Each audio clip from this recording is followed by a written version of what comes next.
Oke. Mohon penjelasan tentang bahasa roh karena saya selalu mendengar orang berbahasa bala seperti itu. Apakah bahasa roh itu untuk semua orang sama? Karena jujur saya kalau mendengar seperti itu saya rasanya tidak nyaman dan risih. Mohon penjelasan. Oke, bala-bala ya. Saya ada ingat satu nama biskuit ya. Ada ya? Dulu ya biskuit bala-bala ya. Dengan satu lagu-lagu lawas, lagu lam. Baby bala-bala. Yeah. Makan baby pun kepala. Oke, jadi begini, bahasa roh ya. Bahasa roh itu saya yakin tidak sama loh.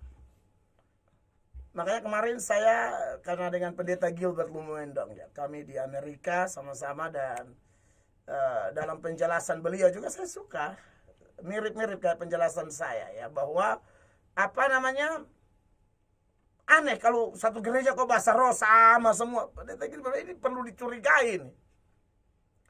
Sudah sama semua lagi itu pendetanya bahasanya begitu, singernya begitu, WL-nya begitu, jemaat juga begitu.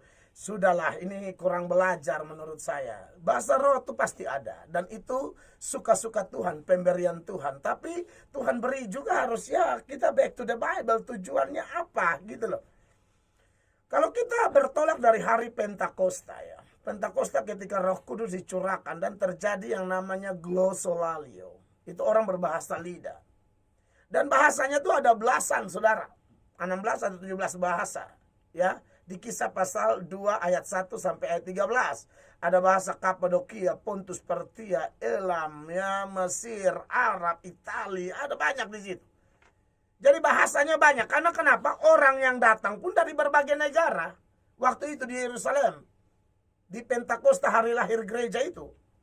Maka di situ Tuhan kasih bahasa yang beda-beda sehingga orang-orang itu melihat mujizat itu, bahwa Tuhan pernah mengacaukan bahasa di Babel, dan sekarang Allah berbicara melalui rasul-rasul yang dipenuhi roh, yang adalah orang-orang Galilea, tapi mereka berbahasa lain. Oke? Mereka berbahasa lain, dan itu hanya contoh, itu hanya mewakili bahasa-bahasa yang ada di dunia.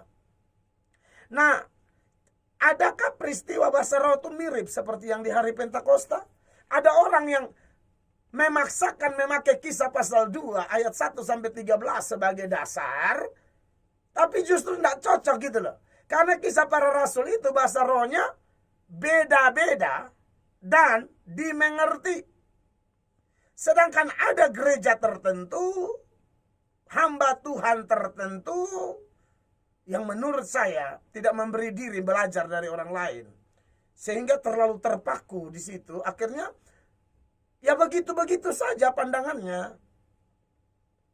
Berbenturan dengan dia pakai kisah nih. Saudara ingat ya, dia pakai Kisah Rasul pasal 2 ayat 1 sampai 13.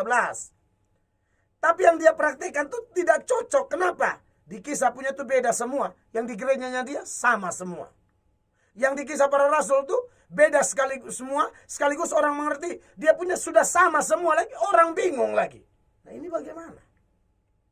Bagaimana coba saudara? Coba tolong fair, itu sederhana yang saya sampaikan. Lalu memang ada satu jenis bahasa roh yang memang tidak dimengerti. Nah, ini yang terjadi di gereja Korintus. Catat ini ya penjelasan saya.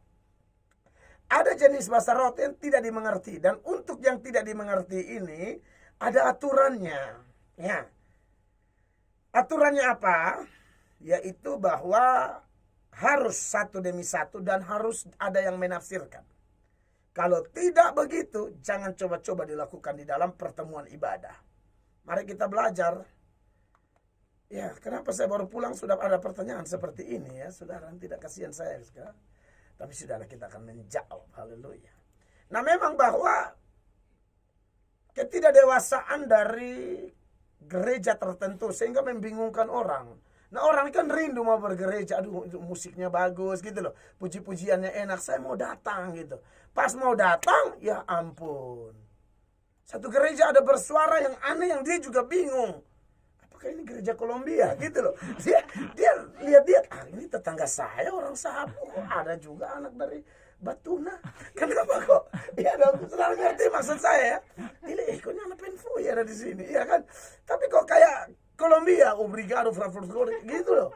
Kayak bahasa-bahasa Portu agak Spanish gitu, ya kan? Saya kemarin khotbah di Amerika tuh, saya khotbah, saya tidak tahu gereja yang undang saya. Saya bingung, itu orang bule campur orang Spanyol, orang Indonesia, saudara. Maka saya khotbah terjemahannya Inggris, Spanyol. Saya diam aja. Bahasa Indonesia saya lihat mereka sudah habis, saya maju lagi. Tapi suasananya enak, ya, karena saya bicara betul-betul Injil di situ. Dan mereka diberkati dengan penyampaian tentang Kristus. Ya, nah kekasih Tuhan. Tapi kalau yang kayak begini membingungkan gitu. Saudara lihat, 1 Korintus 14 ayat 23. Jadi, kalau seluruh jemaat berkumpul bersama-sama, nah ini masing-masing mulai angkat hati nih. Mulai suka-suka dia gitu loh. Dan tiap-tiap orang berkata-kata dengan bahasa roh. Nah, bahasa roh yang di sini ialah yang tidak bisa diartikan, tidak dimengerti. Lalu masuklah orang-orang luar atau orang-orang yang tidak beriman. Garis bawahi. Tidakkah akan mereka katakan bahwa kamu gila? Saudara lihat ini. Kita mau bertobat, mau menyembah Tuhan. Ini kenapa jadi bahasa Venezuela semua? Jadi orang bingung gitu.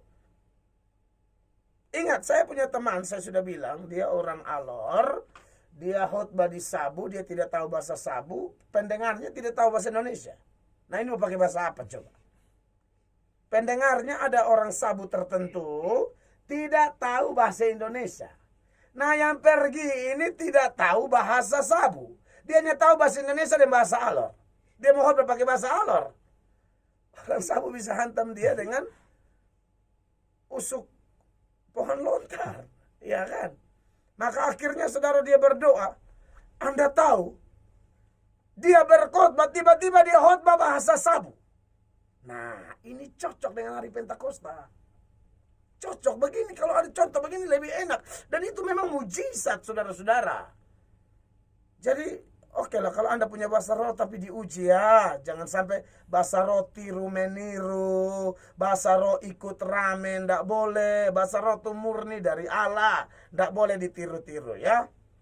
Lalu kalau memang ada pun, andai kata Anda dapat bahasa roh yang tidak dimengerti, memang itu punya kegunaan supaya membangun diri. Tapi kalau tidak dimengerti ya kamu pakai sendiri diam-diam sambil berharap, berdoa minta ada yang bisa menafsirkan. Ya, Kisah 14 ayat 27.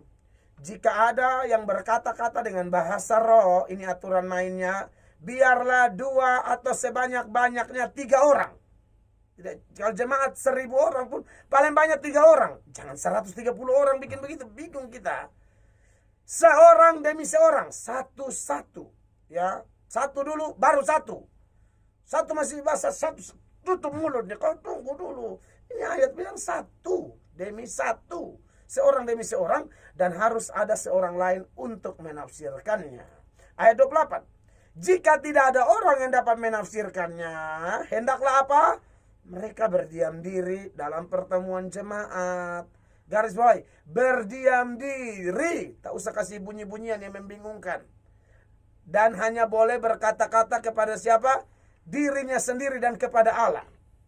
Jadi volumenya kau atur sendirilah. Jangan semua tenang kau bunyi-bunyi sendiri.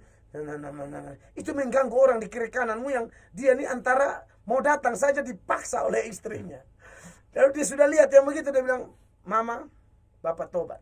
Hah? Bapak telah tobat dari hidup yang lama? Tidak. Bapak tobat pergi ke gereja Mama. Karena itu om yang di samping tuh bunyi-bunyi sendiri, apa itu? Nah, makanya di gereja saya bilang, kalau Anda yang tolonglah, Anda mungkin senang mengaminkan sesuatu dan kadang-kadang tidak pas gitu loh. Ya, kaget orang di samping. Untuk dihargai saya, kalau dia tapak kau di telinga di situ. Bayangkan kalau itu nonton sepak bola, kau udah dipukul itu. Ini karena khotbah aja mereka jaga saya, gitu loh ya.